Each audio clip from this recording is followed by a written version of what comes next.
Bismillahirrahmanirrahim. Assalamualaikum warahmatullahi wabarakatuh. Alhamdulillah wassalatu wassalamu ala Rasulillah wa ala alihi wassahbihi wa mawalah. Rabbi israh li sadri wa yassir li amri wahlul 'uqdatam min lisani yafqahu qawli. Allahumma la sahla illa ma ja'altahu sahla wa anta taj'alul hazna idza syi'ta sahla. Allahumma rabba Jibril wa Mikail wa Israfil fatiras samawati wal ard alimul ghaibi wasyahadah anta tahkumu baina ibadika fima kanu fihi yakhtalifun ihdina limakhtulifa fihi minal haqqi biidnik innaka tahdi man tasha'u ila siratim mustaqim. Alhamdulillah, puji syukur hanya kita panjatkan selalu kepada Allah Subhanahu wa Ta'ala. Dengan izinnya, ridhonya dan inayahnya kita bisa berkumpul bersama melanjutkan kajian kita di setiap Selasa malam Rabu ba'da Isya, kajian tafsir yang mengacu kepada beberapa tafsir, di antaranya tafsir As-Sa'di, kemudian tafsir Ibnu Katsir, dan juga kita komparasikan dengan tafsir yang lain, termasuk juga tafsir At-Tabari dan tafsir Al-Qurtubi. Semoga dengan kajian ini Allah Subhanahu wa Ta'ala limpahkan rahmat dan hidayah kepada kita semuanya. Amin ya rabbal alamin. Salawat serta salam kita limpahkan kepada Nabi kita, Nabi Muhammad sallallahu alaihi wasallam, kepada keluarganya, sahabatnya, serta seluruh kaum muslimin, saudara-saudara kita semuanya. Jamaah rahimakumullah, beberapa pertemuan sebelumnya kita sudah sampai pada surat Al-Insyirah pada ayat yang kelima dan ketujuh, kelima dan keenam, ya, kelima dan keenam, yaitu fa inna ma'al usri yusra. Inna ma'al usri yusra. Masih ada hak ilmu yang harus kita sampaikan dan kita pelajari bersama pada dua ayat ini. Kemarin sudah kita singgung di penghujung pembahasan bahwa Allah Subhanahu wa Ta'ala berfirman, mengulang dua kali kalimat yang sama, fa inna ma'al usri yusra. Maka sungguh bersamaan dengan kesulitan, maka sungguh bersamaan dengan satu kesulitan, yusron, maka Allah sertakan di sana banyak sekali jalan kemudahan. Jadi satu kesulitan, ya, karena di situ pakai alif lam ma'rifah, al-usr, ya, pakai alif lam bersifat khusus.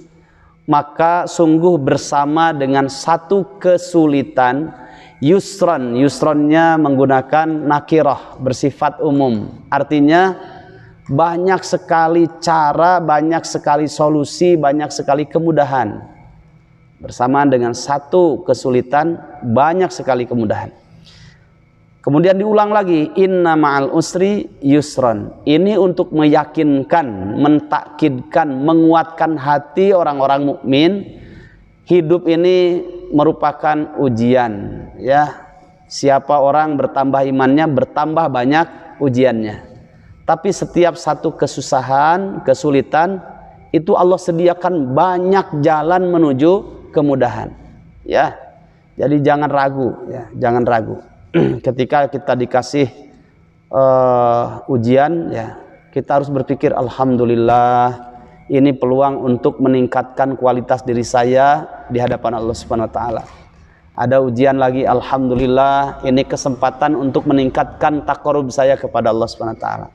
Alhamdulillah, ini kesempatan saya untuk memantaskan diri saya dalam pandangan Allah Subhanahu wa Ta'ala. Harus begitu, ya. Makanya kalau Said Qutb, ya, dalam hal ini bagus sekali. Beliau mengatakan, kalau kita diberikan dalam hidup ini ujian, ya, apapun bentuk ujiannya, jangan pernah meminta dikurangi beban ujian itu, jangan, ya. Karena besarnya ujian itu menunjukkan Allah percaya kepada kita, dan itu menunjukkan kita ada iman. Yubtalar rajulu ala qadari imanihi. Seseorang itu akan diuji oleh Allah Subhanahu wa taala sesuai dengan kadar keimanannya. Kalau bertambah ujian, indikasi bertambah besar kualitas iman kita di sisi Allah Subhanahu wa taala. Maka jangan pernah meminta ya Allah kurangi beban ujian ini, jangan. Tapi gantilah kalimat itu, ya Allah kuatkanlah pendirianku dan kuatkanlah langkah-langkah kedua kakiku dalam menerima beban ujian ini, gitu. Ya, jadi minta dikuatkan. Inna asyaddal bala al-anbiya thummal amsal fal amsal. Sesungguhnya manusia yang paling besar ujiannya adalah para nabi, ya. Tsummal amsal fal amsal. Kemudian orang yang mengikuti jejaknya para nabi, yang semisal ya. Semisal dengan nabi. Maksudnya orang yang terus bertambah ilmu, bertambah iman, bertambah ujiannya, ya. Itu pasti. Inna adzamal jaza ma'adzamil bala faman radiya falahur ridha wa man sakhita falahus sukht. Sungguh besarnya pahala itu diukur dengan besarnya ujian. Siapa yang ridho, rela dengan ujian itu dan dia menikmati ujian itu, falahur ridho, maka Allah akan memberikan ridho kepadanya. Saya tanya Bu, Pak, kalau orang sudah mendapatkan ridho, jaminan setelah itu apa? Surga kan? Ya, jannah. Allahumma inni as'aluka ridhoka wal jannah. Pasti itu, ya. Kalau sudah diberikan ridho, sudah jannah kesananya. Nah, maka faman sakhita falahus sukht. Tapi siapa orang yang aral, berat menerima ujiannya, menggerutu dengan ujian itu, benci, tidak suka, ya, falahus sukht, maka Allah akan berikan juga kepadanya kemurkaan, ya. Maka dari itu jamaah rahimakumullah, jangan pernah meminta dikurangi beban kita, ujian kita, jangan. Tapi mintalah, ya Allah kuatkanlah jiwa raga kami ini, hati kami ini, langkah-langkah kedua kaki kami ini dalam menghadapi ujian, ya. Minta dikuatkan. Jamaah rahimakumullah, apalagi kalau di dalam kita menggenggam Islam, terutama di akhir, terlebih di akhir zaman, ya. Nabi mengatakan al-qabidu ala dinihi kal-qabid alal jamri. Orang yang konsisten di atas agamanya di akhir zaman seperti memegang bara api, ya. Bara api kan, saya mungkin pernah mengatakan di sini, kalau bara api itu jika dipegang, dilepaskan masih terasa. Mendingan dipegang saja, tambah panas ujiannya tambah besar, kuatkan saja genggaman ini, ya. Nanti lama-kelamaan juga berlalu dan akan padam dengan sendirinya, ya. Begitulah para nabi, ya, itu sebagai gambaran, ya. Karena ujiannya luar biasa akhir zaman ini. Jamaah rahimakumullah, maka Allah mengulang, ya, sekali lagi mengulang untuk meyakinkan. Ada dua hal. Kalau berkaitan dengan rumah tangga, ya, dengan istri, itu ada kalimat inna ma'al usri yusron, artinya bukan bersamaan, ya, bukan bersamaan, tapi sungguh setelah. Jadi ma'a di situ bermakna ba'da. Inna ba'dal usri yusron, maka sampaikanlah kepada istri biar tenang, ya. Inna ba'dal usri yusron itu makna ma'a, ya, bermakna ba'da. Saya minta izin dulu, ya. Barakallah.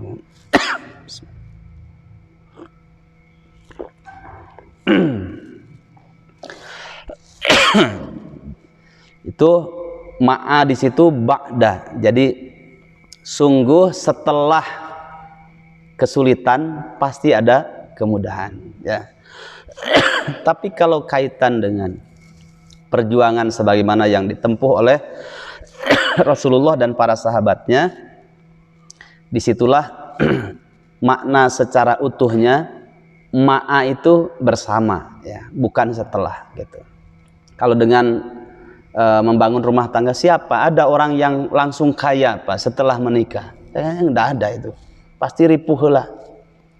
Tapi saya tanya beberapa teman yang orang-orang di luar sana, khususnya orang Arab, itu sangat suka dengan perempuan Indonesia. Kenapa coba Pak? Indonesia itu, perempuan Indonesia ini biasanya siap baru nikah, siap dibawa ngontrak. Ya itu, ya siap dibawa ngontrak, ripuh gitu ya. Bahkan makan apa adanya juga mau, ya. Makan apa adanya dia mau, dengan yang murah-murah mau gitu. Dibawa ngontrak mau, dikasih berapa saja mau. Kemudian dikasih hujan banjir juga sabar gitu. Ya, makanya lebih suka ya. Berbeda dengan perempuan orang sana. Tidak boleh kamu menikah dengan putri saya kecuali minimal itu punya Mercy, rumah itu mewah ya, dan punya peternakan, kalau enggak toko lah. Tokonya juga toko emas gitu ya. Nah, kalau orang Indonesia begitu, maka bersyukurlah. Dan sabarnya teruji perempuan Indonesia itu secara umum, karena macet itu sering terjadi di Jawa Barat tuh. Ya, sabar. Gitu. Itu kata orang Arab, bukan kata saya. Ya. Masya Allah. Makanya nanti berlalu dari ngontrak ke pindah lagi ngontrak sampai sekian kali ngontrak itu bisa nabung. Nah, kali yang ke-11 baru terasa. Ya, biasanya Pak. Ya, ini bukan mengajarkan apa namanya renang kepada meri, bukan ya, ngajarkan ngojay ke meri, bukan. Bapak lebih pengalaman, ibu lebih pengalaman. Tapi biasanya begitu. Orang yang ketika mendapatkan ujian dalam rumah tangga, pertama kali menikah tuh nggak ada yang kaya. Pasti dia belajar kedewasaan, belajar menghadapi ujian, terus dia nikmati ya. Sampai kemudian pada waktunya Allah berikan kemudahan, yang tadinya mungkin ngontrak dapat rumah ya. Bagaimana caranya? Allah yang maha memberitahu, memberinya ya, karena Al-Ghani kan. Dulunya saya tanya itu kepada tukang bakso ya, tukang bakso itu saya tanya, nah Kang, ini bisa ramai seperti ini bagaimana, dan penghasilan sehari bisa sampai 1 juta tuh bersih itu bagaimana? Berarti kalau hitung-hitungan selama 30 hari jualan berarti 30 juta ya. Kita tidak pernah bertanya ripuhnya kan ya, tahu hasilnya saja hari ini gitu. Dia cerita, Ustadz, wah saya bisa buka bakso yang enak seperti ini, bakso urat ini. Mungkin kalau dihitung 1000 kali gagal katanya ya. Kali pertama, kedua, wah kurang ini begitu, sampai pindah dari tempat ini, diusir lagi ya sama pawang praja, pindah lagi kemana sampai sekarang bisa sukses ya. Sehari kemarin saya baru ketemu dengan teman sahabat saya yang punya rumah makan Alam Sunda ya. Sekarang kan sudah 16 titik itu. Masya Allah, ceritanya panjang sekali. Nah, kita lihatnya sekarang ya, tapi belum pernah bertanya kapan dan bagaimana ripuhnya gitu kan ya.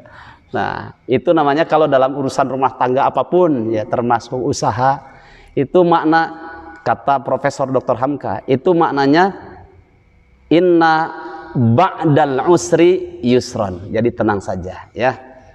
Makanya Nabi memberikan jaminan kan kepada seorang sahabat yang datang kepada Nabi. Ya Rasulullah, jangan ribut dulu sebelah sini ya. Ya Rasulullah, saya ini gak tahan kalau lihat perempuan, tapi saya gak punya uang untuk menikah. Apa solusinya wahai Rasulullah? Ya menikah, kata Nabi, menikah. Kemudian setelah itu, waduh Rasulullah, tambah ripuh boga pamajikan teh. Bagaimana solusinya? Ya nikah lagi, kata Nabi. Nikah lagi, jadi 2 istrinya. Waduh ya Rasulullah, saya tambah ripuh lah 2 itu. Sudahlah katanya. Solusinya gimana Rasulullah? Ya sudah, tazawwaj, nikah lagi, jadi 3. Waduh, tambah ripuh saya, aduh nggak kuat ini. Bagaimana solusinya ya Rasulullah? Tapi sahabat saya ini bagaimana? Tazawwaj, kata Nabi, nikah lagi, jadi 4 istrinya. Masya Allah ya. Ternyata ada rahasia. 1, 2, 3, ripuh kan? Ya. Inna ba'dal usri yusron ya. Sungguh setelah kesulitan, keripuhan itu yusron, ada kemudahan. Istri yang keempatnya dia ini pintar jahit, diajarkan istri ke-1, ke-2, ke-3-nya menjahit ya. Akhirnya jadi butik lah, Cigonewa itu diantaranya. Masya Allah kan. Nah ini jaminan. Kata para istri, Ustadz, sekarang Rasulnya nggak ada yang jamin katanya. Masya Allah. Jamaah rahimakumullah, coba perhatikan termasuk kita semuanya. Benar itu yang dikatakan oleh Profesor Dr. Hamka. Kalau awal nikah itu ripuh, iya memang. Tidak ada yang kaya baru menikah itu. Pasti dia mengalami ujian-ujiannya. Terus dia nikmati. Makanya ketika pertama kali, ini rahasia penting yang harus digarisbawahi kaitan dengan inna ma'al usri yusra. Banyak orang yang mopok memeh nanggung kata orang Sunda, sehingga Allah tidak berikan jalan kemudahan kesananya. Kenapa? Ya, karena dia belum saja bergerak sudah apa? Ciut hatinya. Ya. Nah, disitulah Rasulullah SAW bersabda, ini rahasianya. Ya. Kalau ingin sukses dalam hal apapun, ya,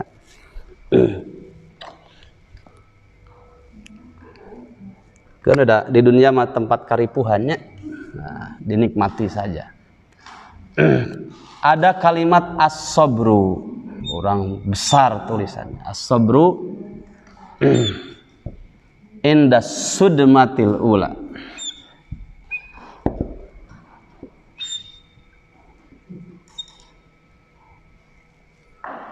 Kajian paling unik di sini, kayak bikin kaligrafi aja gitu, besar ya. As-sabru inda sudmatil ula. Nah, ini rahasia. Orang yang sabar itu tidak pernah mengatakan saya sudah sabar menghadapi ujian ini, tidak pernah. Ya, kamu tahu nggak? Saya ini sudah sabar. Nah, menunjukkan dia tidak sabar. Tapi apa? Ketika digulirkan pertama kali ujian, dia bersabar. Ya, maka Nabi katakan as-sabru inda sudmatil ula. Sabar yang paling menentukan untuk melahirkan kesabaran dalam ujian-ujian selanjutnya itu adalah kesabaran ketika pertama kali Allah berikan ujian. Jadi kalau pertama kali diberikan ujian kita sudah bersabar, itu ketika kali yang kedua, kali yang ketiga Allah berikan ujian, dia jauh lebih bisa sabar lagi. Gitu. Makanya sabar itu tidak pernah ada batasannya. Yang ada itu adalah pelaku kesabaran itu sendiri yang membatasi kesabaran. Surat Ali Imran, surat ketiga, ayat yang terakhir, ayat yang ke-200 harus menghiasi dalam kehidupan kita. Ya ayyuhalladzina amanu isbiru wasabiru warobitu. Ya. Wahai orang-orang yang beriman, sabarlah kalian. Sudah sabar, disuruh lagi meningkatkan kualitas kesabarannya. Isbiru, bersabarlah kalian. Wasabiru, dan tingkatkanlah kualitas kesabaran kalian. Ya, menunjukkan sabar itu tidak ada batasannya. Ya. Ini rahasia inna ma'al usri yusran, inna ma'al usri yusra. Ya. Kecuali kalau kaitan dengan perjuangan Rasulullah Shallallahu Alaihi Wasallam, ya, dalam memperjuangkan agama, memperjuangkan din, itu makna inna ma'al usri yusran itu sesuai dengan tekstual ayat itu, bukan bermakna ba'da, ya. Jadi sungguh bersamaan dengan satu kesulitan itu banyak kemudahan. Artinya tidak menunggu kesulitan itu beres dulu, tidak, ya. Jadi bersamaan dengan kesulitan sedang dihadapi ada saja kemudahan, ya. Jadi bukan beres dulu perjuangan baru ada kemudahan, tidak, ya. Seperti dalam perang Tabuk, ya, yang pernah kita kisahkan dalam perang Tabuk. Itu perang yang sangat menguji sekali, ya, menguji kaum muslimin. Akan tetapi di situ dalam keadaan paceklik, tidak ada hujan, tapi ketika itu dengan doa Nabi Allah turunkan hujan, ya. Tidak menunggu dulu perang Tabuk beres, ya, dengan sekian kesulitan-kesulitannya baru ketika itu diberikan kemudahan. Tidak begitu. Bersamaan dengan menjalani ujian Allah berikan kemudahan, padahal ujian masih berlanjut ada juga kemudahan, begitu. Nah, taib, jamaah rahimakumullah. Kita masuk sekarang pada fa'idha faragta fansab wa ila rabbika farghab. Sedikit saya tambahkan di sini, Kalau dalam tafsir As-Sa'di, Imam As-Sa'di ini tafsir kontemporer ya, tafsir kekinian, karena beliau ini murid dari Syekh Muhammad Amin As-Singkiti dari Mauritania, berarti dari Afrika Utara ya. Di Afrika Utara tuh banyak melahirkan para ulama tafsir ya. Termasuk Syekh As-Sa'di ini murid dari Syekh Muhammad As-Singkiti. Syekh Muhammad Amin As-Singkiti juga memiliki tafsir namanya Tafsir Adwaul Bayan. Di sini disebutkan ada kalimat yang sangat bagus sekali.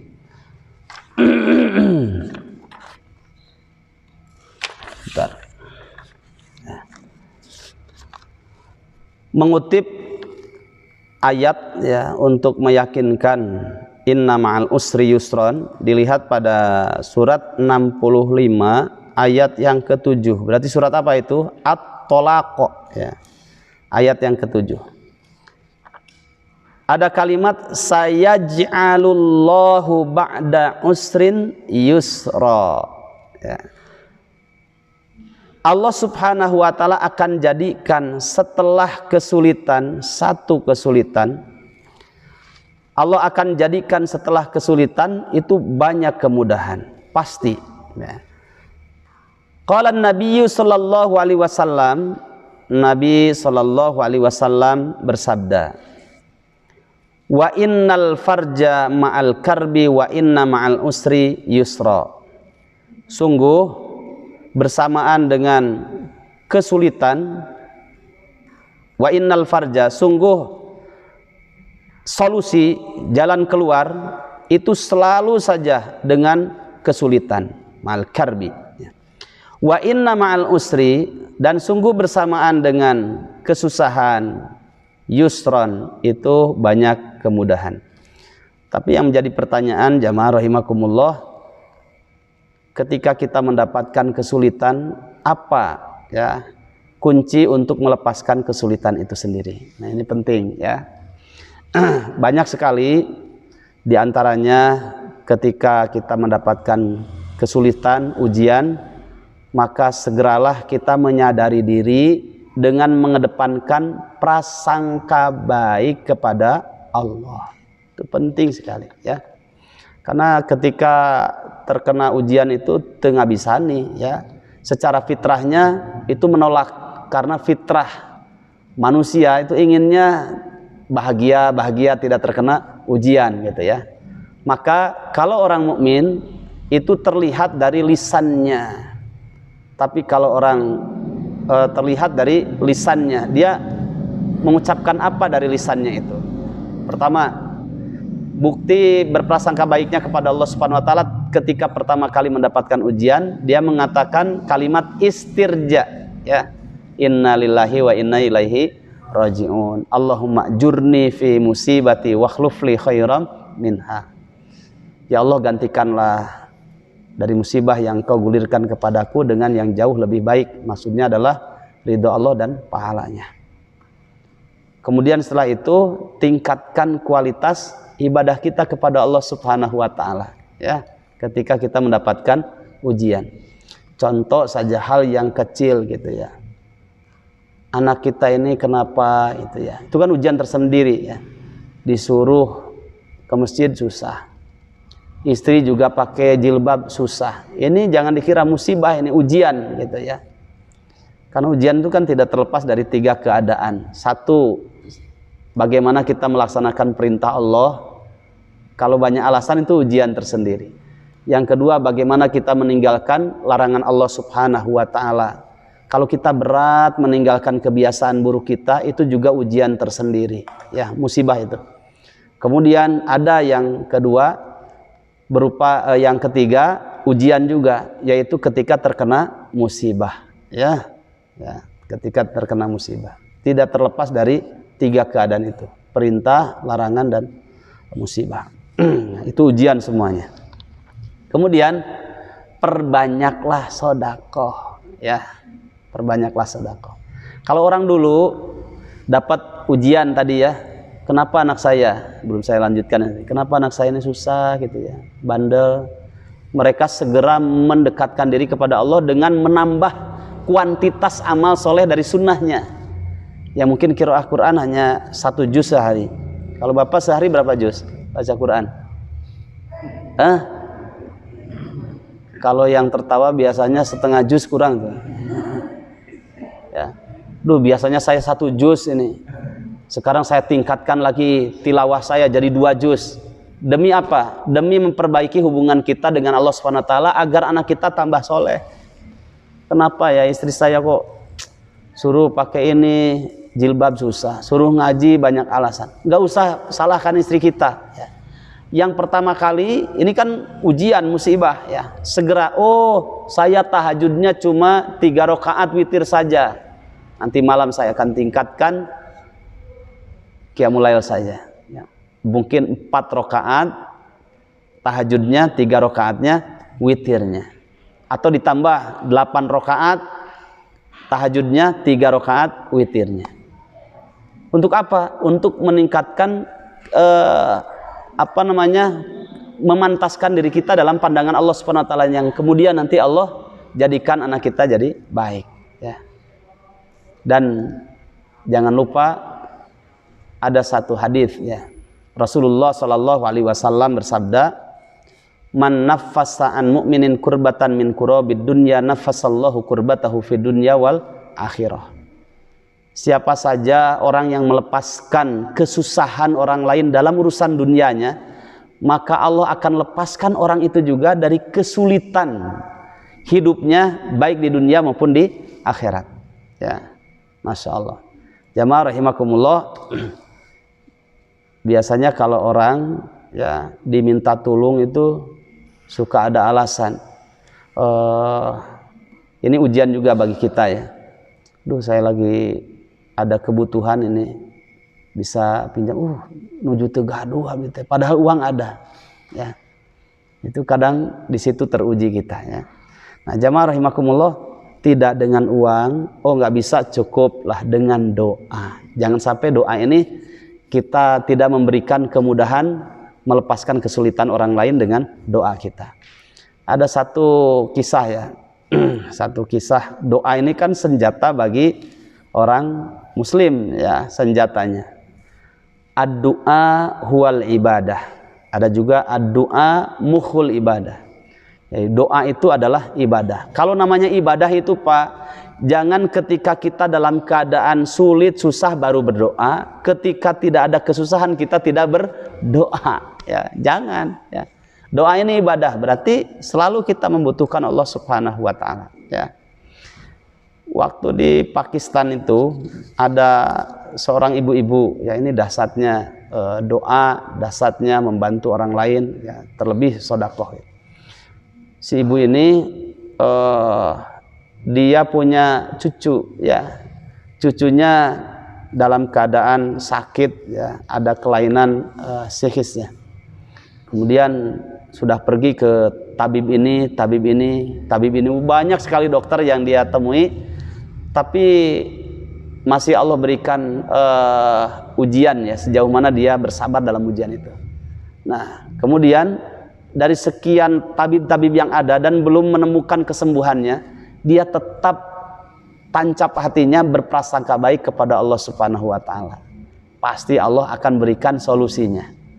Nah, kemudian dari sekian tabib yang ada yang ditemui itu, pasti di terakhir terapinya mengatakan, "Bu, cucu ibu ini solusinya hanya satu saja. Ilmunya ada di seorang dokter namanya Dokter Ihsan. Itu tinggalnya jauh di perkotaan. Nggak mungkin bisa sampai ke sini kecuali diundang dengan bayaran yang mahal. Ya. Tapi si ibu ini orang yang soleh. Ya kan, perempuan ya, solehah. Dia tetap saja gitu berprasangka baik kepada Allah Subhanahu wa taala. Dengan cara Allah Subhanahu wa taala pasti Allah akan hadirkan bagaimanapun caranya ya. Masya Allah Pak ya. Karena dalam hadis qudsi kan pentingnya kita tidak boleh bergeser dalam berprasangka baik kepada Allah Subhanahu wa taala, terutama ketika kita punya hajat besar ya. Kalau sudah berbicara iman itu kan sudah lepas dari keterbatasan akal manusia. Menurut akal manusia enggak bisa. Tapi bagi Allah tuh gampang, bisa itu ya. Makanya jangan bergeser dari prasangka baik kepada Allah. Itu Dalam hadis qudsi dikatakan ana inda dzanni abdi bi, ya, aku mengikuti prasangka baik hambaku kepadaku, kata Allah kan, ya. Si ibu itu berdoa terus gitu ya, ya Allah pertemukan dengan dokter Ihsan ya Allah, ya, terus berdoa ya, berikanlah kesembuhan kepada cucuku. Suatu ketika dokter Ihsan ini dia mendapatkan satu eksperimennya, ya, kaitannya dengan pengobatan, ya, dengan medisnya. Kemudian beliau ini mau presentasi di hadapan para dokter yang lain masih sama-sama di Pakistan, ya, di satu tempat, ya.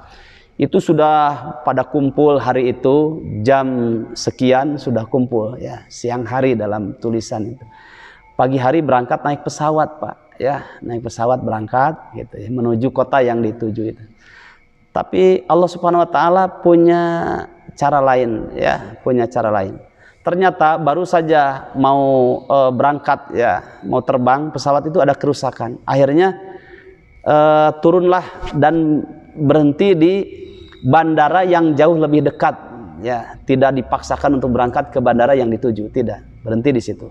Akhirnya ke pihak maskapai penerbangan itu mengatakan, gimana saya ini sebentar lagi mau menyampaikan presentasi saya, tapi ini kok ada masalah ini gitu. Gimana tanggung jawabnya? Oh Pak, nggak bisa, ini harus pakai taksi gitu. Akhirnya pakai sayyara ujrah, pakai taksi. Kemudian berangkat pakai taksi. Itu perjalanan harus menempuh jarak sekitar 4 atau 5 jam pakai taksi sampai ke tempat tujuan. Kemudian berangkatlah, belum sampai 1 jam, Pak, ya. Itu melewati perkampungan, ya. Hujan lebat atas takdir Allah Subhanahu wa taala. Kemudian si supirnya, drivernya nggak bisa melanjutkan karena hujan begitu kencang. Kemudian dipinggirkanlah, ya, minggir. Ketika minggir, di situ ada satu rumah yang jelek lah, gubuk, ya, gitu, gubuk derita. Ya. Akhirnya turun, kemudian ngiuhan, berteduh di situ. Si dokter Ihsan dengan supir taksi itu. Akhirnya dilihat kok ada ibu-ibu, dia bukakan pintu. Masya Allah katanya, oh silahkan Pak masuk, silahkan. Mada turidu tuhayyi syai atau asal mada katanya. Ditawarkan mau minum apa katanya, kopi, gahwa atau mau minum teh gitu. Baik sekali si ibu itu. Baru sudah jalannya tergopoh-gopoh. Akhirnya si dokter Ihsan mengatakan, ya air teh saja Bu katanya. Disajikan air teh. Ketika menyajikan, ya, diperhatikan gitu oleh dokter Ihsan itu si ibu tadi setelah ngasih kemudian sholat duha. Itu kan masih waktu duha, sholat duha. Kemudian menengadahkan kedua tangannya dan terdengar ada suara, ya Allah sembuhkanlah anak saya, cucu saya, dan hadirkanlah dokter Ihsan. Itu ada kalimat itu kan.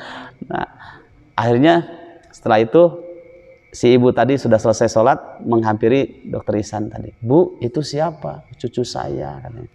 Saya udah ke beberapa tabib dan belum menemukan kesembuhan, tapi saya yakin Allah itu maha penyembuhkan, maha kuasa, maha mendengar katanya. Mereka mengatakan cucu saya ini nggak bisa disembuhkan karena ilmunya ada di dokter Ihsan. Dokter Ihsannya jauh, gimana bisa ke sini katanya gitu ya, dengan logonya gitu ya.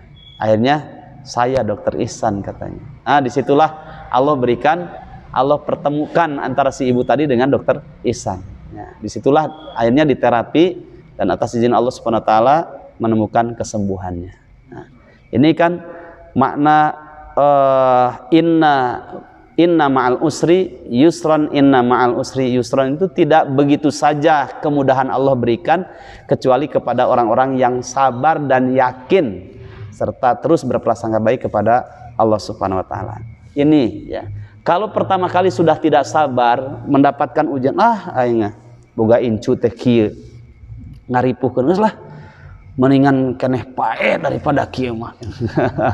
Itu pertama kali sudah tidak sabar, maka ketika mengalami kali yang kedua ujian itu jauh lebih tidak bisa sabar lagi. Ini rahasianya yang pertama.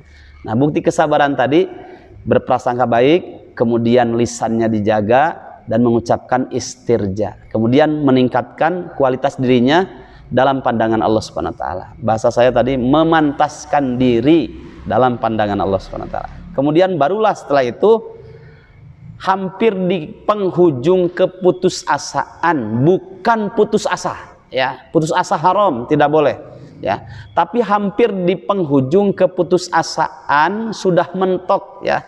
Berbagai macam cara diusahakan, belum ada jalan keluar, baru nanti Allah berikan solusinya ya.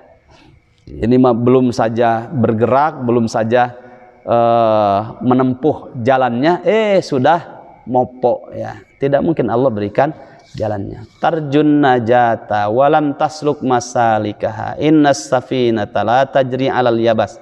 Dalam kata-kata mutiara bahasa Arab, tarjun najata, kamu ini mengharapkan kesuksesan, kemudahan, tapi walam tasluk masalikaha, tapi kamu tidak menempuh jalannya untuk menuju kesuksesan itu.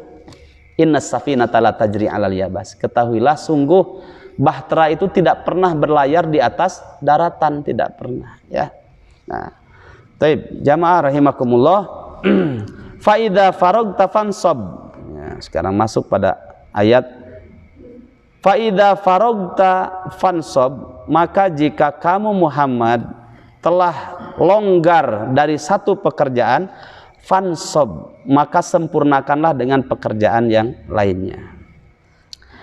Ai idza tafarragta min asghalika, dalam tafsirnya maksudnya jika kamu telah selesai mengerjakan kesibukan kamu, walam yabqa fi qalbika ma yu'awwikuhu fajtahid fil ibadah wad du'a ya.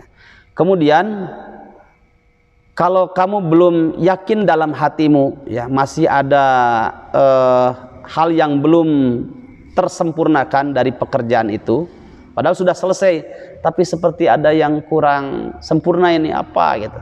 Maka fajtahid fil ibadati wad du'a, maka sungguh-sungguhlah kamu di dalam beribadah dan tingkatkanlah kualitas doa kamu ya. Kan suka begitu Pak, kalau kita sudah mengerjakan satu pekerjaan itu belum tuntas sebenarnya. Kenapa? Hasil itu adalah milik Allah Subhanahu wa taala, tapi Allah akan menghargai usaha kita. Maka di sini fajtahid fil ibadati wad du'a. Ketika kita mengerjakan satu pekerjaan itu yang dihargai oleh Allah Subhanahu wa taala, jangan sampai melanggar syariat ya, jangan sampai melanggar syariat.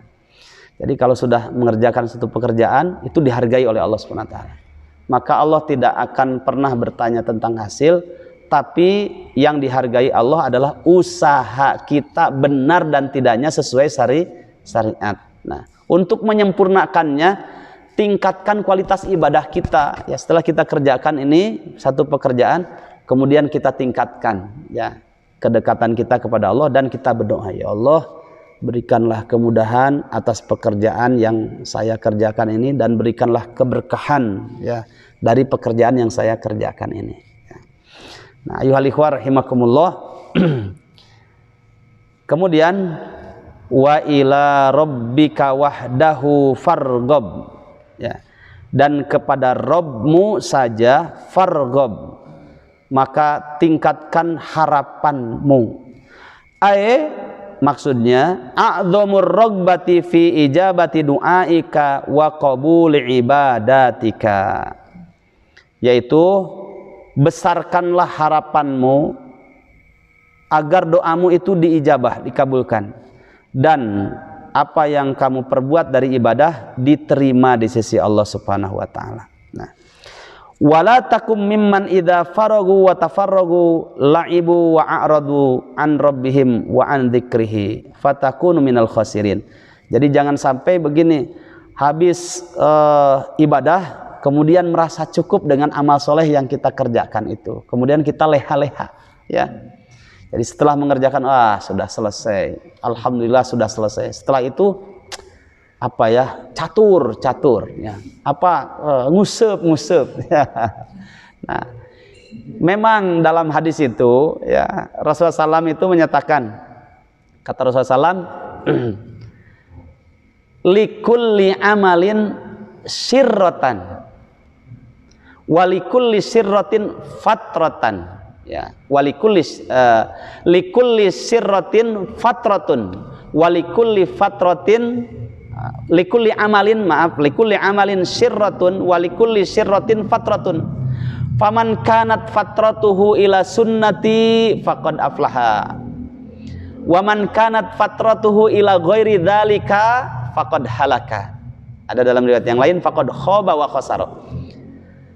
Ini Rasulullah berbicara tentang fitrah manusia, ya. Semua manusia itu, termasuk kita orang mukmin, ya. Likulli amalin syirratun. Ingat, bagi setiap amal ibadah yang kita kerjakan, syirratun itu ada masa nasyat. Syirrah itu masa semangatnya, semangat kita. Pokoknya menggebu-gebu gitu, ya. Makanya kalau kita lihat orang yang menggebu-gebu, ya, kita doakan semoga dia tetap istiqomah. Padahal ada masa-masa ketika beramal itu masa-masa menggebu-gebunya, tapi bersamaan dengan ketika menggebu-gebunya semangat beramal, fatrotan itu ada masa fatrohnya, ada masa berkurang kualitas semangatnya. Biasa itu fitrah, ya, fitrah.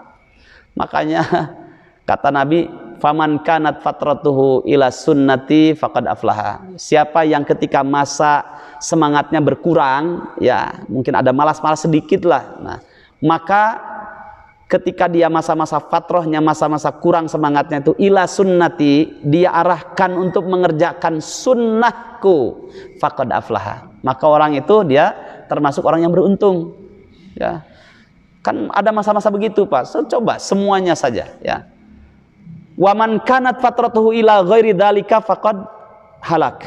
Dan siapa yang ketika masa-masa lemah semangatnya kemudian dialihkan kepada selain sunnahku, mungkin tadi, ya, lah naonnya asa lalir kieu kurang semangat, catur gapleh gitu, gapleh, ya. Meskipun tidak duitan, ya, tapi dia menghabiskan waktu, ya. Dan nanti setan akan mencari celah.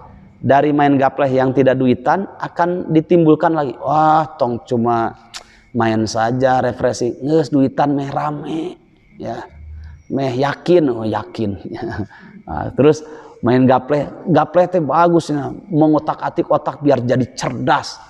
Padahal kebanyakan kawan saya main gapleh goblok-goblok gitu, tidak ada yang cerdas, bodoh, ya. Karena apa? Menghabiskan waktu, istri ditinggalkan, anak juga, ya, ditelantarkan main gapleh, ya. Sampai ada imam masjid, ya, imam masjid di tempat saya itu sudah sholat isya tuh biasanya panjang, pas itu kok cepat sekali, ada apa? Sudah tahu makmumnya ada apa sih Ustadz, ini cepat sekali, ya, sholat isyanya. Ustadz, hapunten naha biasana para ranjang bacaan teh inna atoina jeung kul huwallah. Ayat tamu ti Banten pang jagona main catur can bisa dielehkeun. Nah, saya keur loba masalah ya cenah keur kurang semangat teh. Rek dilawanan ku saya gitu. Itu ba'da isya dia catur berapa bungkus dia habis, ya. Dan dia jam 12 sampai menjelang subuh hanya memikirkan bagaimana si raja nutina kai teh bisa paeh, padahal geus paeh kan. Itu dipikirkan, ya. Nah, ketika subuh, ya, muadzinnya kan tetangga saya, muadzinnya sudah adzan, sudah sholat 2 rakaat, ya, sholatul fajri, rakaatul fajri khairum minad dunya wa ma fiha. Setelah adzan menjelang qomat, kata Nabi 2 rakaat sebelum sholat subuh itu jauh lebih baik daripada dunia dan seisinya. Sudah lihat lagi, wah tinggal berapa menit lagi, 1 menit, sampai pada menit yang terakhir tet sudah waktunya qomat, nggak ada imam masjidnya. Akhirnya dipaluruh, ya, paluruh ke istrinya, bu Ustadzah, ai Ustadz ke mana? Eta cenah aya tamu cenah ti Banten. Paluruh ka ditu, ya, di cross check, dipaluruh kata orang Sundanya. Keur kieu we Ustadz itu tos qomat. Tos lebet waktu komat itu, oh cenah kela ieu can paeh cenah rajana. Masyaallah. Ya. Kayak cenahnya salat heula cenah, tinggalkeun heula gitu nya. Habis salat tuh biasanya panjang-panjang subuh cepat. Ya. Tos beres, assalamualaikum, apunten ngasadayana ieu abdi nuju aya tamu. Ah, ngabohong lain aya tamu rek mikirkeun deui tadi, menuntaskan tadi. Nah, jamaah rahimakumullah, maka jamaah Kata Nabi itu, ad-dinu yusrun wala yusaddadina illa ghalabahu. Ya, agama Islam itu kalau dipelajari, diamalkan itu sebenarnya mudah. Dan tidak ada yang memberat-beratkan agama kecuali akan dikalahkan dengan pemikirannya. Ya. Maka ada 3 golongan yang datang kepada Nabi. Ya. Orang yang pertama, ya Rasulullah, saya mau sholat tahajud teruslah. Karena kalau tidur itu bisa menjauhkan diri saya kepada Allah Subhanahu wa taala. Nanti kualitas saya buruk di hadapan Allah. Senyum Nabi. Orang yang kedua, ya Rasulullah, saya tidak akan banyak makan, saya akan saum tiap hari. Karena dengan banyak makan saya, kualitas ibadah saya jadi berkurang. Yang ketiga, ya Rasulullah, saya tidak akan menikah. Perempuan itu bisa mengurangi kualitas ibadah saya kepada Allah SWT. Saya tidak akan menikah. Kata Nabi, saya adalah manusia yang paling soleh, lebih utama daripada kalian. Saya tahajud, tapi saya juga istirahat. Innali ainaika haqqo. Sungguh kedua matamu itu punya hak untuk istirahat. Aku juga saum, tapi aku berbuka, kata Nabi. Dan aku juga menikah. Nah, jawaban. Mari kita berpikir bersama. Wala yusaddaddina illa ghalabahu. Tidak ada yang memberat-beratkan agama kecuali dia akan dikalahkan dengan pendiriannya tadi. Mu'ad bin Jabal pernah dia mengimami, yang di salah satu makmumnya itu ada orang Baduy yang lugu. Ya. Dia kecapean habis nyirami, jasanya menyirami kebun-kebun milik orang Arab, para sahabat, dari pagi sampai menjelang maghrib. Setelah itu dia masuk masjid, imamnya Mu'ad bin Jabal panjang-panjang bacaannya, ya, panjang-panjang. Akhirnya belum selesai dia keluar karena kesal, ya. Kemudian dia sampaikan kepada Nabi, begini dan begitu Mu'ad ini, katanya ngimami, saya kesel, gitu. Yang dipanggil oleh Nabi siapa? Bukan dimarahi, dikasih solusi, ya. Panggil Mu'ad. Ya Mu'ad, ikra ma tayassara minal Qur'an. Kalau kamu ngimami, baca yang mudah-mudah saja yang kamu baca ketika kamu ngimami itu. Fa inna wara'akal kabir wad-dha'if wa dhu hajatin. Sing ingat, tukangan anjeun teh nu jadi imam itu ada orang yang sudah tua, ada yang mereka itu dalam keadaan lemah badannya, sakit-sakitan, ada juga yang dhu hajat. Di belakang kamu jadi makmum itu ada orang yang mungkin transit, punya banyak kebutuhan, banyak kesibukan, ya. Jadi bacalah yang pendek-pendek saja. Kalau yang panjang-panjang, ya nanti khawatir bisa menjadi timbul rasa apa? Kesal, malas dalam beribadah itu. Nah, maka dalam hadis Bukhari, Rasulullah SAW bersabda, "I'malu ma tutikun fa innallaha la yamallu hatta tamallu." Berbuatlah, beramallah, beribadahlah kalian matutikun, sesuai dengan kemampuan kalian. Ya. Fa innallaha la yamallu, karena sesungguhnya Allah itu tidak pernah bosan hatta tamallu, sampai kalian sendiri merasakan bosan. Jadi ada masa ibadah itu semangat, ada masa ketika berkurang semangatnya. Maka ketika berkurang semangatnya, jangan kita alihkan kepada sesuatu yang bisa merusak kualitas hubungan kita dengan Allah Subhanahu wa taala. Ya, nah maka kepada sunnahku, kata Nabi, ya. Lagi malas-malas, ya, mungkin tadabur alam lah, ya, jalan-jalan pakai kuda, itu goes gitu, ya, lihat pemandangan, ya, rububiyah Allah Subhanahu wa taala, itu bisa menumbuhkan semangat lagi. Maha besar Allah Subhanahu wa taala. Atau melaksanakan sunnah yang lainnya, misalkan lagi malas-malas, dah saya bismillah datang ke masjid, kemudian wudhu, sholat 2 rakaat, menyendiri di situ sambil merenung, bagus, ya. Taib ayyuhal ikhwah rahimakumullah. Fa idza faragta fansab. Wa qad qila, ya, wa qad qila dan dikatakan pula maksud ayat ini, inna makna qaulahu, sesungguhnya makna qaulihi, sesungguhnya arti dari firman Allah, wa ila rabbika wa idza fa idza faragta fansab wa ila rabbika farghab, adalah fa idza faragta minas shalah, kalau kamu sudah selesai mendirikan salat 5 waktu subuh misalkan, wa akmaltaha, dan kamu sudah menyempurnakan dengan zikir, wirid, ya, kemudian maksurat, fansab fid du'a, maka sempurnakanlah olehmu salat kamu tadi dengan apa?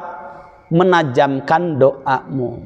Ya, kebanyakan kan orang sudah salat pinginnya segera pergi, ya. Kalaupun sebentarnya subhanallah alhamdulillah 33 kali subhanallah alhamdulillah Allahu akbar, kemudian la ilaha illallah, selesai sudah pingin segera berangkat. Jadi merasa sholatnya sudah bagus, ya, merasa sholatnya sudah bagus, wah sholat saya sudah bagus ini, ya. Jangan merasa sudah cukup, ya, dengan amal soleh yang selama ini kita kerjakan.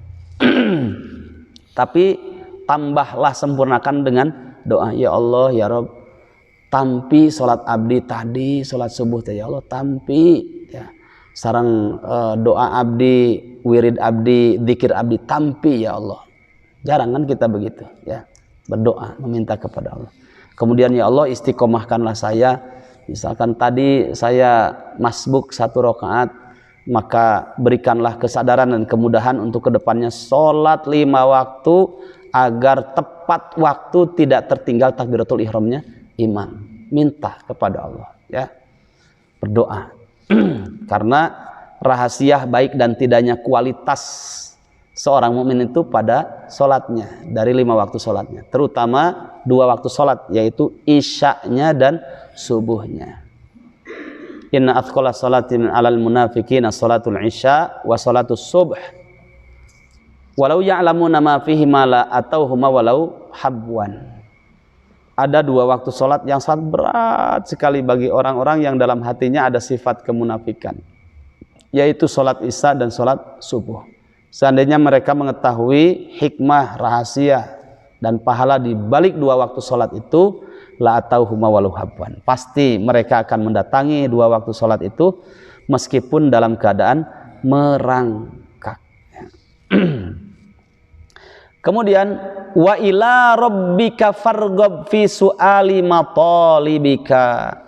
Kemudian, ya, kepada Tuhanmu, kepada Rabbmu, kepada Allah, farghab, kamu harus meningkatkan harapan yang sangat besar fi su'ali matalibika, di dalam dikabulkannya permintaan kamu, ya. Jadi ketika doa itu kan kata Nabi, innallaha la yaqbalu du'a min qalbin ghafilin lahin, ya.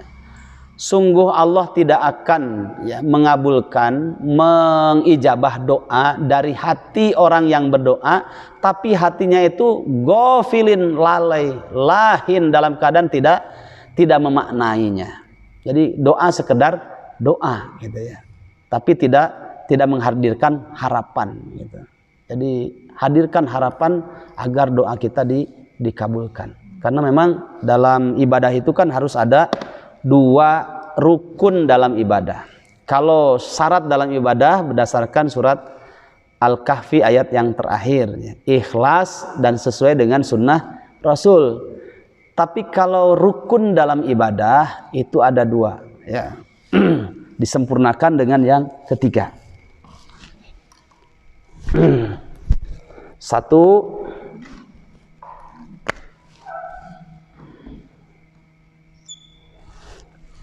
roja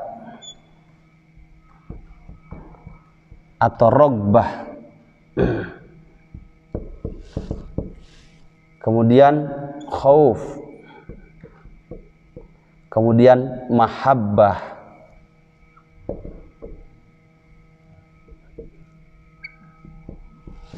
Jadi ketika ibadah itu, sholat misalkan, harus ada roja, harapan untuk diterima sholat kita.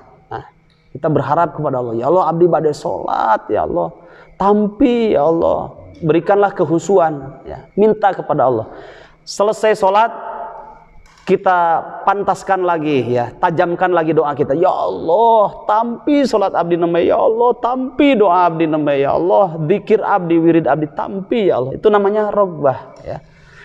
Karena di dalam surat Al-Mu'minun, di dalam surat Al-Mu'minun surat keberapa? 23 ayat yang ke-60 dan 61. Coba kita lihat. Jangan merasa cukup gitu ya, jangan merasa cukup dengan amal soleh kita. Tapi harus merasa kurang gitu.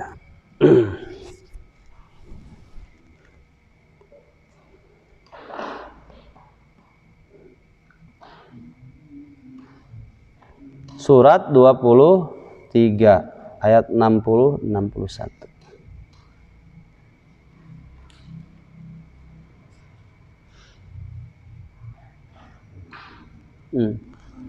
A'udzubillahi minasyaitonir rajim. Walladzina yu'tuna ma atau wa qulubuhum wajilatun annahum ila rabbihim raji'un. Ulaika yusari'una fil khairati wa hum laha sabiqun. Ini sifat orang mukmin, mukminan haqqo. Orang mukmin yang benar-benar bagus kualitas keimanannya, yaitu orang-orang yang mereka memberikan amal soleh mereka kepada Allah Subhanahu wa ta'ala. Semangat dalam beramal solehnya. Wa qulubuhum wajilah. Akan tetapi hati mereka itu menyisakan rasa takutnya. Rasa takutnya begini, bisa saja amal soleh yang selama ini saya kerjakan tidak diterima di sisi Allah Subhanahu wa ta'ala, ya. Annahum ila rabbihim raji'un. Padahal sesungguhnya mereka kepada Rabb mereka pasti akan wafat, akan kembali kepada Allah. Nah, jadi ketika kita sholat subuh sekali, ya, ada perasaan ada hal yang kurang, maka kita tingkatkan tadi dengan wiridnya, kemudian menajamkan doa kita, ya. Kemudian tidak merasa cukup, besok saya akan tingkatkan lagi, ya. Saya akan tingkatkan lagi karena ada hal yang kurang, terasa kurang khusyuk, ya. Kemudian sebelum sholat baca dulu, ya, terjemahan ketika takbiratul ihram, kemudian iftitahnya, ruku dan sujudnya, tahiyatnya tuh tidak hanya mengucapkan kalimat Arabnya, tapi secara umum, ya, tahu maknanya, itu bisa menghadirkan kehusuan. Saya ada yang kurang, begitu terus, ya. Saya pernah menceritakan ke antum mungkin, ya, waktu saya 2 bulan belajar kepada Syekh Musaid Basir Ali Fathul Bari 7.000 hadis kurang lebih selama 2 bulan. Itu pas bab pertama saja itu bermasalah gitu. Bermasalah dalam makna ada hal yang kurang gitu, ya. Dari sekian mahasiswa yang ikut belajar ke beliau itu, pas bab toharoh, ya, bab wudu sudah selesai teori, terus kita minta prakteknya. Saya berikanlah prakteknya. Beliau praktekkan, tapi sebelum praktekkan tanya dulu, coba satu-satu, kalian sudah pada dewasa, selama ini wudunya gimana itu, ya, wudu satu-satu Pak, ya. Terus saya minta yang terakhir lah gitu. Nah, yang satu wudu, menurut saya ini sudah bagus, ya. Beliau juga sudah lebih tua, lebih berpengalaman dalam kualitas sholatnya.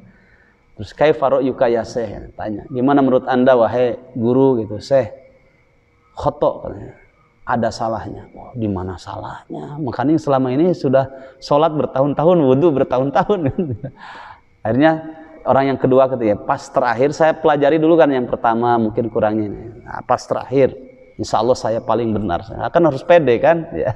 Saya paling benar, saya bilang. Terus pas kita wudhu, kaifa ra'yuka ya Syekh, gimana pendapat anda? Kadzalika anta khoto, kamu juga sama, salah juga. Aduh, gimana salahnya ini, ya? Wudhu kita masih dikatakan salah oleh ulama hadis dari Sudan. Apa gitu, ya? Beliau jelaskan, ini keran, katanya, wudhu kamu ini menurut kamu sudah benar, tapi jangan sampai kita beramal soleh tapi melahirkan dosa. Wudunya sudah benar dari awal, ya, istinsar, masukkan ke sini, masukkan ke hidung, ya, itu sudah benar gitu.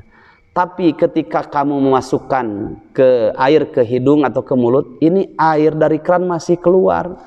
Apakah ini tidak dihisab? Dihisab di hadapan Allah, katanya. Kemudian dibacakan ayat innal mubadzirina kanu ikhwanas sayatin. Nah, mentabdirkan, ya, air ini kanu ikhwanas sayatin, itu masih termasuk kawannya setan, ya. baru ngeh itu. Oh iya, berarti harus bagaimana saya? Harus begini. Tutup dulu, ya. Sabar aja kata beliau. Mau kemana kita kan mau sholat gitu. Buka lagi gitu. Sehingga kita berwudu itu ibadah, tapi jangan sampai melahirkan dosa. Ya, itu juga dihisab kata beliau. Masya Allah. Ya, baru kita. Terus selama ini kan wudu kita gini saja. Ternyata ya kita dapat ilmu, dapat ilmu lagi. Berarti ada yang kurang. Ketika istinsyar, ya, memasukkan air ke dalam hidung itu sampai bunyi, sampai terasa sereng gitu ya. Nah, keluarkan lagi. Nah, itu Abu Bakar As-Siddiq tidak hanya ini, tapi Abu Bakar As-Siddiq sampai beliau memasukkan air ke sini dalam riwayat Bukhari kan, masukin ke sini. Ya. Ketika ditanya kenapa, karena ini memaksimalkan kehusuan kita dalam sholat. Orang banyak ngantuk bahkan tidak khusyuk dalam sholatnya karena setannya masih ada di sini dan di sini, ya gitu. Jadi setan itu bisa nyala langkrung di sini. Ya. Jadi dalam pengajian kalau ada yang ngantuk banyak setannya di sini. Ya. Ketika sholat juga sama, gitu ya. Kalau ngantuk bisa sholat, setannya masih banyak di sini. Gitu. Nah, jadi kalau tidak khusyuk bukan karena yang lain, salahkan diri kita. Mungkin masih dikasih peluang celah setan. Makanya kalau istinsak ataupun istinsar masukkan ke hidung tuh sampai bunyi, keluarkan. Oh, di situ. Nah, di sini pentingnya ayuhal ikhwah rahimakumullah, merasa diri kita jangan merasa sudah cukup, ternyata masih ada yang kurang. Bertambah ilmu, bertambah bodoh kita, bertambah ilmu, merasa banyak kurang kita ini. Nah, wa qulubuhum wajilatun annahum ila rabbihim raji'un. Maka dalam salat pun kita harus memiliki rogbah, ya, harapan ingin diterima. Kemudian bersamaan dengan itu harus memiliki rasa khauf kepada Allah. Ulaika yusari'una fil khairati wa hum laha sabiqun. Mereka itulah orang-orang yang menyegerakan diri di dalam kebaikan. Wahum, dan mereka laha terhadap kebaikan, sabikuna, mereka berlomba-lomba. Wastadalla man qala bihadzal qaul. Wastadalla man qala bihadzal qaul ala masru'iyatid du'a wa dzikr uqbas salawatil maktubah. Ayat ini fa idza faragta fansab wa ila rabbika farghab dijadikan dalil oleh sebagian orang yang memiliki keyakinan, ya, yaitu disyariatkannya berdoa dan zikir setelah sholat 5 waktu.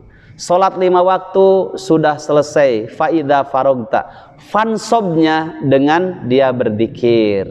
Kemudian setelah itu dimaksimalkan lagi, ya. Faida farogta fansob wa ila rabbika fargob, yaitu dengan doa. Ya Allah, terimalah sholat saya, ya Allah, terimalah zikir saya, begitu, sehingga maksimal. Nah, sebagian orang yang punya keyakinan mendasarkan kepada ayat ini, dan itu benar. Nah, adapun kalau bersifat umum dalam segala amal ibadah, ya, makanya selesai mengerjakan satu pekerjaan yang mulia, maka lahirkanlah amal soleh yang lain, pekerjaan yang mulia yang lain. Kalau kita sudah mengerjakan satu pekerjaan di mana di sana ada kaum muslimin, kita harus bagian dari kaum muslimin yang mengerjakan amalan itu. Jamaah rahimakumullah, kalau Hasan Al-Basri mengatakan, ya, aku semangat dalam ibadah karena aku yakin kematian itu ada di hadapanku, maka aku semangat dalam ibadah. Ketika aku semangat dalam mencari ilmu, sungguh kebodohan itu ada di hadapanku, aku tidak mau dengan kebodohan itu. Nah, itu memotivasi kita untuk semangat dalam ibadah, dan ibadah yang benar itu didasari dengan ilmu. Jamaah rahimakumullah, itulah makna faida faragta fansab wa ila rabbika farghab. Semoga kita tetap istiqomah dan kita sabar di dalam menjalani hidup dan kehidupan ini di atas jalan Allah Subhanahu wa taala. Alhamdulillah selesai dari tafsir surat Al-Insyirah ya. Kita masuk nanti pada ayat sebelumnya karena tidak dikatakan ayat selanjutnya karena mundur kan ya. Ayat sebelumnya yaitu surat apa? Naam, Ad-Duha, surat Ad-Duha.